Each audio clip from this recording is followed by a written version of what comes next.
Bonjour les artistes, j'espère que vous allez bien, je suis content de vous retrouver pour la vidéo de la semaine. Aujourd'hui je vais vous parler en fait des supports sur lesquels travailler quand on est artiste peintre. Enfin, quand je dis support, c'est pas la toile ou les châssis, les panneaux de bois, c'est plutôt sur quoi vous allez pouvoir vous reposer et de quelle façon vous allez pouvoir travailler. Parce qu'effectivement il y a plusieurs façons qu'on fait de la peinture. Il est intéressant de voir quels sont les avantages et les inconvénients de chacune. Donc tout d'abord le classique, le chevalet. Le chevalet, donc c'est quelque chose que tout le monde connaît. C'est le fameux support avec 3 pieds que vous pouvez replier, du coup c'est assez pratique. Le chevalet, alors déjà faites très attention parce que j'ai vu certains qui se trompaient à ce niveau-là. Et ça serait dommage de faire un mauvais achat. Vous avez 2 types de chevalets. Vous avez le chevalet d'atelier et le chevalet d'exposition. 2 choses très différentes, attention. Parce que généralement on est tenté de vouloir acheter un chevalet à moindre coût et vous investissez dans un chevalet d'exposition pour peindre vos tableaux et c'est pas du tout l'usage. Alors chevalet d'atelier, c'est celui que vous allez utiliser pour peindre, qui est sur 3 pieds, je vous mets une photo. Et le chevalet d'exposition qui ressemble comme 2 gouttes d'eau, mais qui est très, très cheap finalement. C'est quelque chose qui est fait qui a l'aspect d'un chevalet, mais qui n'a pas sa robustesse. Il est fait en fait pour présenter par exemple vos tableaux quand vous faites une exposition. C'est bien d'avoir par exemple une dizaine de chevalets d'exposition sous la main quand vous allez faire une exposition. Ça vous permet vraiment de présenter vos tableaux, c'est assez sympa. Si vous voulez voir la différence, je vous recommande de télécharger mon guide pour le matériel. Je parle bien de la nuance entre les 2 types de chevalets dedans. Il est, pour ceux qui ne l'ont pas encore et qui suivent ma chaîne, donc il est gratuit, il a téléchargé, je vous mets le lien, il suffit d'aller sur mon blog et vous pourrez le récupérer, je vous l'enverrai par mail. Il suffit de cliquer sur le lien. Voilà, donc pour les chevalets. Le chevalet, c'est le classique, c'est ce qu'on voit toujours dans les films. On a l'impression que tous les artistes peintres utilisent systématiquement des chevalets, mais c'est faux. Il n'y a pas forcément que les chevalets. Surtout quand on fait de la peinture contemporaine et de l'abstrait, parce que l'abstrait a certaines exigences, j'y reviendrai après. Donc du coup, le chevalet, vous le posez sur 3 pieds. En fait, vous allez pouvoir mettre votre tableau dessus. Vous avez un angle d'à peu près 45 degrés, entre 45 et 90 degrés. Et vous allez tout simplement vous asseoir devant pour pouvoir peindre votre tableau. Donc votre châssis est levé à 45 degrés, c'est-à-dire qu'il n'est pas plat. Vous avez l'avantage qui est évident, c'est que vous avez votre tableau en face de vous, vous êtes confortablement assis, vous l'avez devant vous, vous pouvez vous lever, vous pouvez reculer, faire le tour de votre tableau assez facilement. Ça c'est très intéressant quand on a un chevalet. Deuxième avantage, mais il ne prend pas de place. Une fois que vous avez fini votre tableau, hop, vous repliez, vous pouvez le mettre dans un placard ou dans un coin, donc ça c'est très, très appréciable. Ensuite, par contre, il y a des inconvénients. Donc les inconvénients du chevalet, c'est que moi par exemple je ne peux pas du tout l'utiliser parce que il suffit que je travaille souvent en fait sur des compositions polyptyques, donc c'est-à-dire des compositions des tableaux composés de plusieurs toiles, des diptyques, des triptyques, etc., etc., etc. Et effectivement, le chevalet, vous avez 2 sortes de pinces qui pincent votre châssis, et si vous avez plusieurs châssis, ça va être très compliqué, à moins de créer un système avec des grandes barres de bois, mais sinon vous n'allez pas pouvoir efficacement mettre vos châssis. Donc c'est le premier inconvénient du chevalet. Après c'est pareil, en termes de mouvement, moi je bouge beaucoup sur mes toiles, donc le fait d'être devant mon tableau, si je suis assis et que je travaille sur une zone, il suffit de travailler sur un grand format, il va falloir bouger toutes les 10 secondes. Moi j'adore pour évoluer sur la toile, aller à gauche, à droite, faut que ça aille vite, faut que ça redescende, ça monte, etc. C'est super important pour moi de garder cette dynamique que je n'arrive pas à avoir quand je suis assis devant un chevalet. Voilà pour les quelques inconvénients. Je le rapporte surtout à mon utilisation, comme d'habitude. Donc après, je vais vous présenter la façon que j'utilise le plus souvent, dans 95% des cas. Moi, c'est le fait de travailler à plat. Vous pouvez très bien avoir un grand bureau, avoir des tréteaux avec une très grande planche. Ça, j'en parle dans le cours que je suis en train de vous préparer, dans le fameux livre sur lequel je vous ai donné des informations. D'ailleurs, je vous mets le lien. Si vous voulez commencer à avoir un peu plus d'informations que les autres, il vous suffit de vous inscrire à une liste, qui est une liste VIP, qui est une liste spécifique. Je vous mets le lien dans la description également. travailler à plat, c'est pour moi, ça a été pour moi la meilleure des solutions, en tout cas pour l'instant. C'est-à-dire, je me suis fait un atelier avec une grande planche qui fait plus de 2 mètres de long, et en hauteur, je sais plus, mais enfin, vous avez quelque chose d'assez spacieux.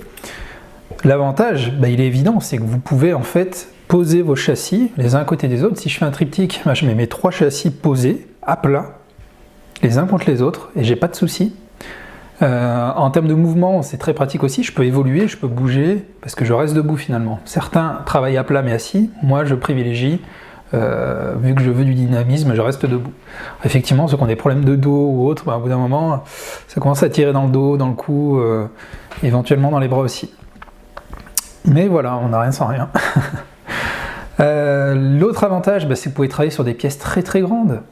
Si vous pouvez travailler sur une pièce qui fait 2 mètres par, je dis n'importe quoi, 2 mètres, 2 mètres 50 par 75 cm sur le chevalet, ça va être compliqué, à moins d'avoir un gros chevalet, rien n'empêche. Mais là, ça sera plus pratique pour évoluer, pour bouger, pour travailler sur des grandes toiles. Moi, j'adore en tout cas. Et un gros avantage qui n'est pas négligeable, en tout cas qui est important pour moi, c'est le fait d'être parfaitement plat pour pouvoir jouer sur les effets. Comme vous l'avez vu, des fois, j'utilise différents liquides pour créer des textures et effectivement, c'est quelque chose qu'on ne peut pas faire sur le chevalet, parce que tout de suite, ça va se mettre à couler.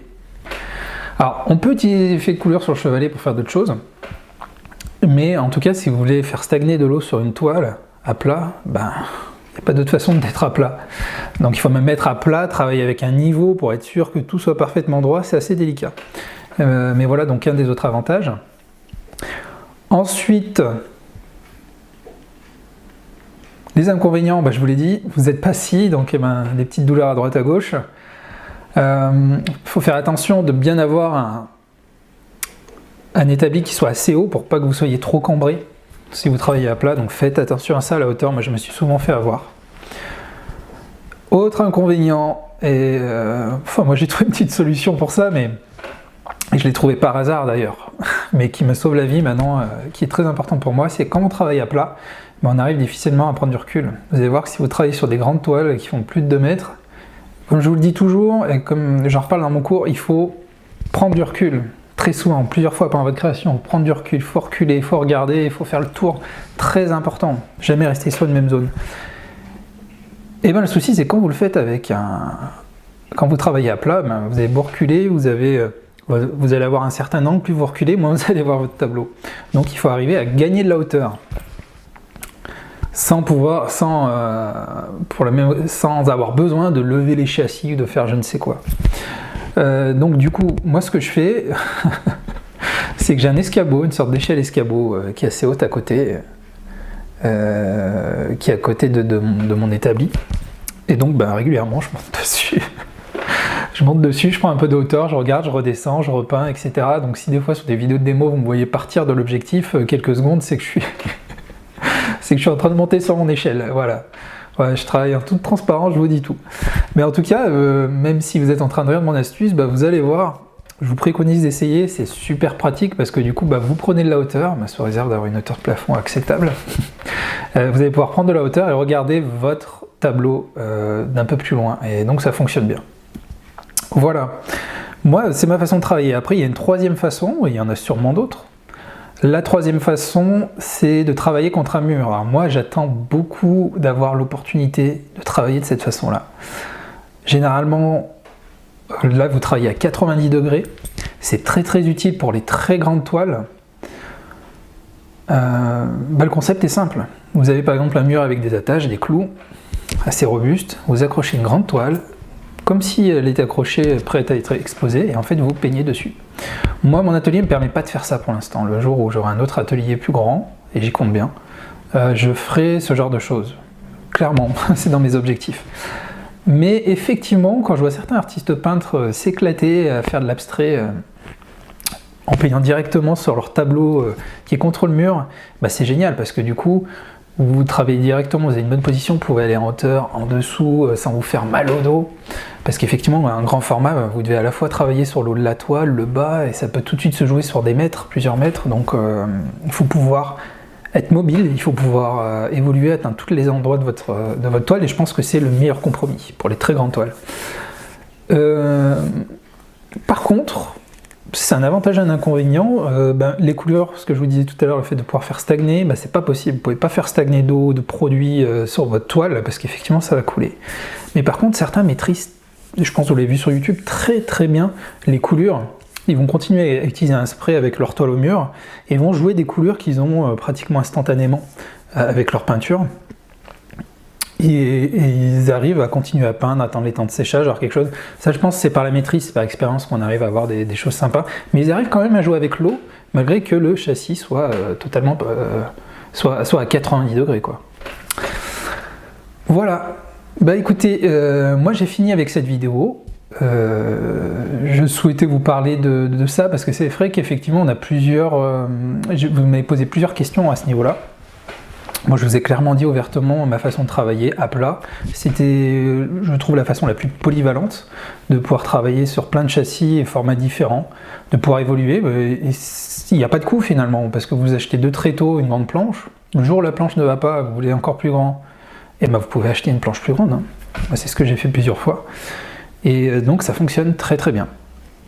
Après, en fonction de votre style, moi, effectivement, je fais de la peinture abstraite. Donc, pour ceux qui vont faire du figuratif, je suis quasiment persuadé que dans 90% des cas, leurs choix vont se tourner vers le chevalier, parce que c'est finalement le plus pratique.